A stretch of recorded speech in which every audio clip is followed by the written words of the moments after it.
Hey everyone, I wanted to create a quick video on how to actually work with objectives. I saw that in the class. I've got some good videos in there describing what objectives are and their importance, but they didn't go into a lot of depth on how to actually work with objectives. So we're going to go ahead and cover that really quick in this video. While doing that, I'm going to use the ABCD model of objectives. In the end, they all end up, the theories behind writing objectives end up being pretty much the same. They're looking for the same elements most of the time, maybe with a little bit of different structure behind them. But this is going to be the basics of what you need in each of your objectives. And I like the ABCD model just because it's a good mnemonic device to try and remember each of the elements that need to be in an objective. So when looking at it, the ABCD stands for audience, behavior, condition, and degree. And when you end up getting a objective that uses all of these elements, it looks something like the example here, where students will identify rivers of Europe given a map at a score of 90% or greater. So when you break down the elements, the audience piece is who has to complete the task to prove that they've learned the knowledge. So where people will usually mess up on this is a lot of times they will write it from the instructor's perspective. So they'll say something like, I intend to teach this, or I will, present this information. And that's not the way that objectives are written. Objectives need to be written by who will accomplish the task to prove that they've learned the knowledge. So in this case, it will be students.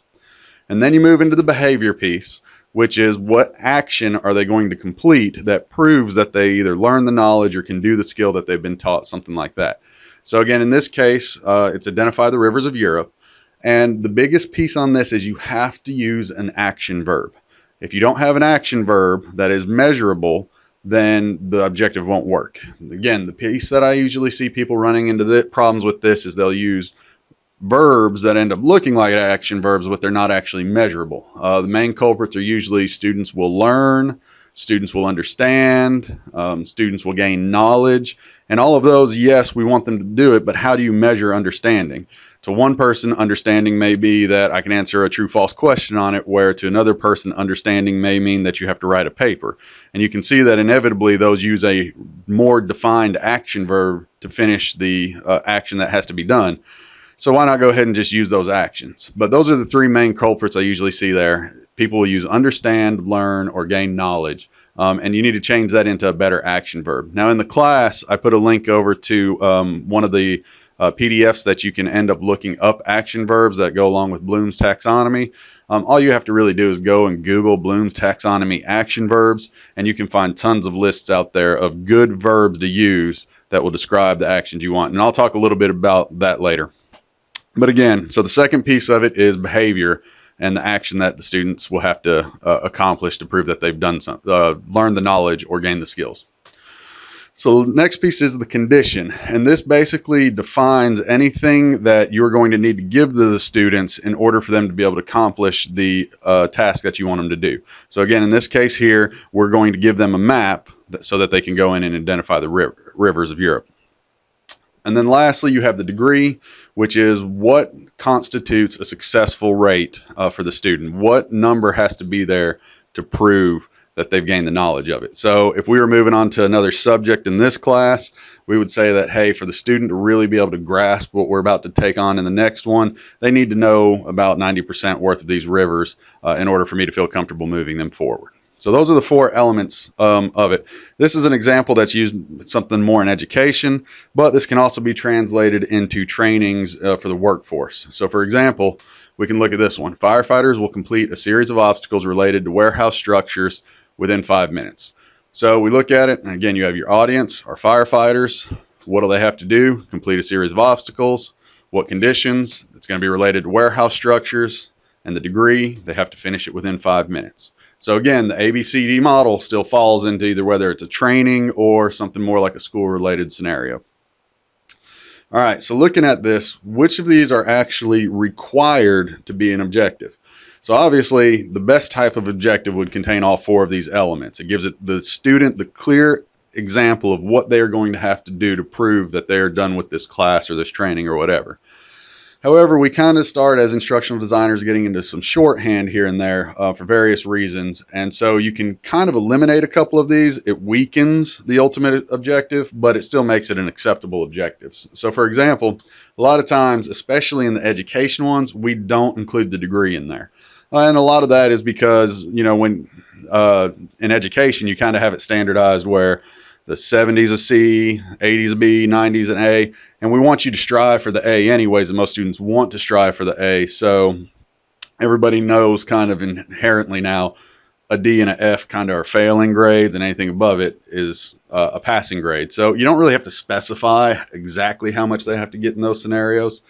But like on the firefighter example, if we really need them to get done in 5 minutes because people's lives will be on the line, that's where we want to start kind of adding things in like the degree and making sure they're there. So again, it's good to have the degree there, but a lot of times you'll probably see objectives that don't have the degree there, and that's okay. It could be better, but it's okay. So the second piece is the condition. And sometimes we're able to get rid of the condition on objectives, and that's just because sometimes it's intuitive based on the rest of the objective as to how they're going to accomplish that. So again, if students are going to be identifying rivers, it's probably going to be common sense that they're going to have something that they can look at to tell which river we're asking about. So they would probably have a map anyways, because they're going to have to point out which river is A or B or C on a map. So again, you can put the given a map in there. It makes it a little bit stronger of an objective, but in some cases, again, it's kind of intuitive as to what they're going to have to end up doing based on the rest of the objective.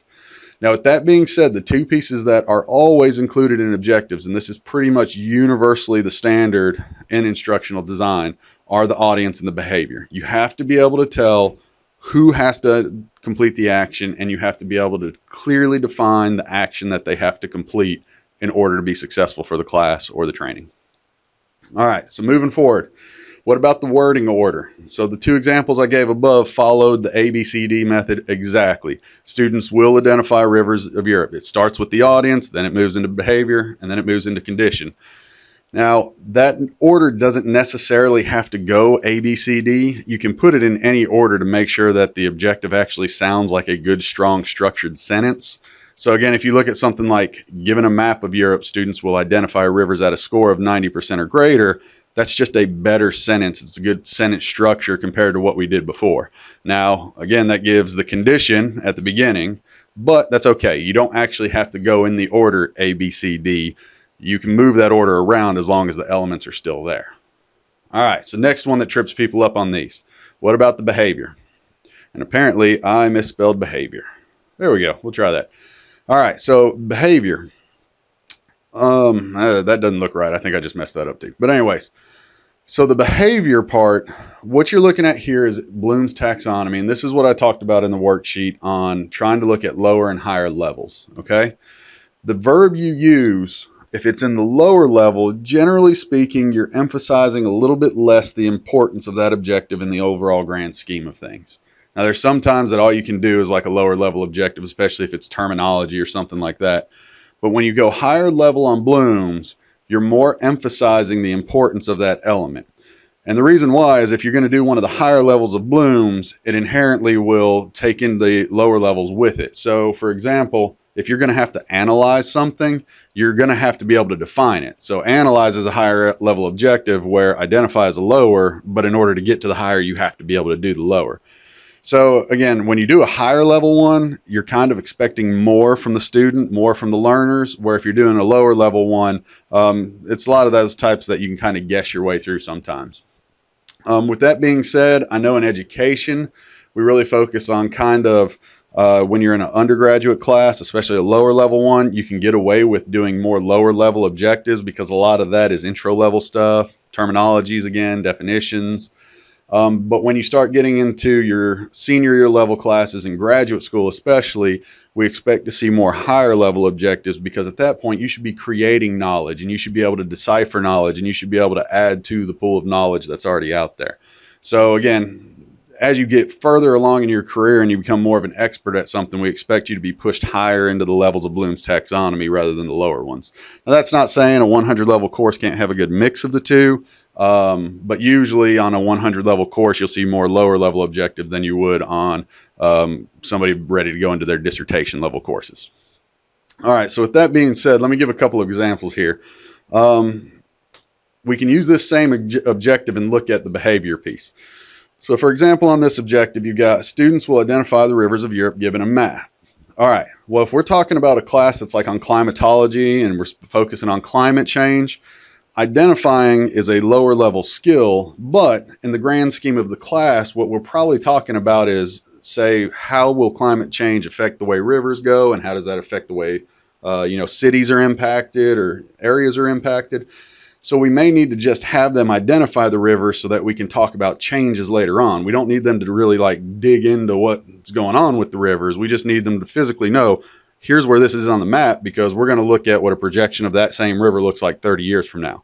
So in a climatology class, we may have the objective of identify rivers because we need them to know where those rivers are, but we're not going to go much beyond that. They just literally need to be able to tell where they are on a map.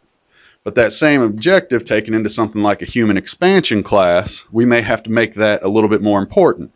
So that's where we use assess, which is one of the higher level objectives. And the reason we may have to do that is because rivers play a large part into how civilizations expanded and how wars are started and how wars are fought. So now we don't need them to just be able to locate a river on a map. In this class, we may actually have to have them tell us why that was so important in the growth of a certain area, or in how that played into civilizations and stuff like that. So now that river has taken on a lot more importance than just being able to identify it. They have to actually be able to explain what the heck is going on with that river.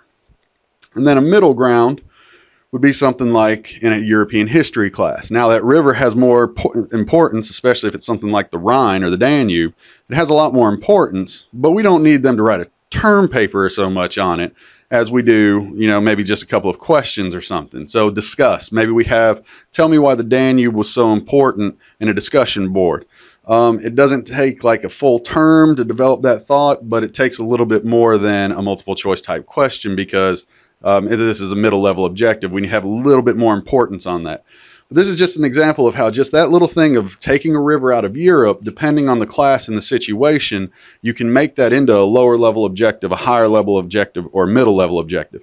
The whole purpose is, how important is that one element in your training or in your class? How important is that to be able to move on to the next stuff as well? All right. So let me talk about the one last piece of this, and that's how do assessments play into this. And assessments will play primarily off of the behavior. That's why I emphasized earlier, it's really, really important to pick good action verbs to be able to describe what the students have to do. If you do this right and you pick the good action verbs, it will usually push you to the type of assessment that you need to be able to do to measure that verb. So again, looking at those three examples, if we go to the first one and we're talking about identifying rivers, you can do that on matching on a test. You can give them some worksheets. You can put a picture on top of a multiple choice question and have them do it. But you can tell all of these are basically, here's a map, tell me what river it is. Nothing more than that. You don't have to go into a lot of details. So some of these can be auto-graded and stuff just because you're looking at a lower level objective. And that's one thing to remember too, when you're building classes and items, you can usually auto-grade lower level stuff. It gets very, very much more difficult to auto-grade higher level objectives. Now, that's not to say that you can't do it. You can make a multiple choice question that gets into higher level stuff, but it is usually going to be very difficult to do that and make it a clear, good question. But looking at this example, when we look at the assess one from the human expansion class, now again, assess is in the higher levels. It's in the either synthesis or evaluation level of Bloom's taxonomy. So we're looking at the top. And this is a term paper, a project that they have to give, some kind of presentation. This is something that's going to take them multiple weeks to be able to finish in a normal college level class. But that's because we're looking at the higher level objective. That river and the importance of that river in the class plays a much bigger role than it did in the other class where they just had to locate it on a map. And then looking in the middle ground, when we talk about discuss, that naturally pushes us, like I mentioned before, to a discussion board. We may have one question on it that takes a couple of weeks to answer, not a full term, just a couple of weeks. Or we might have them do a blog posting on it. These also can be led to essay questions, which are not auto-graded on a test. Now, again, this is a middle level objective, so it's not something that I think would push for a full term's worth of work, but it would push for something that might take a couple of weeks to be able to finish, or a little bit more effort than what just a multiple choice test would take. So those are the basics of kind of writing the objectives and working with the objectives. It's a lot easier to be able to create objectives on your own when you're the subject matter expert.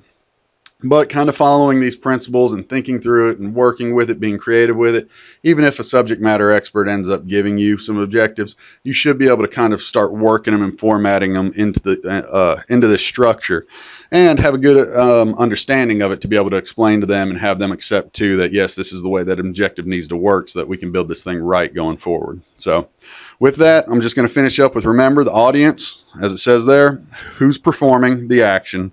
Behavior is what the actual action is. Condition is everything that you as the instructor need to include for them to be able to finish that action. And then the degree is, if you want to put down the level of success, that's where the degree comes into play. So I hope this helps and clarifies up some of the questions we've had on creating objectives.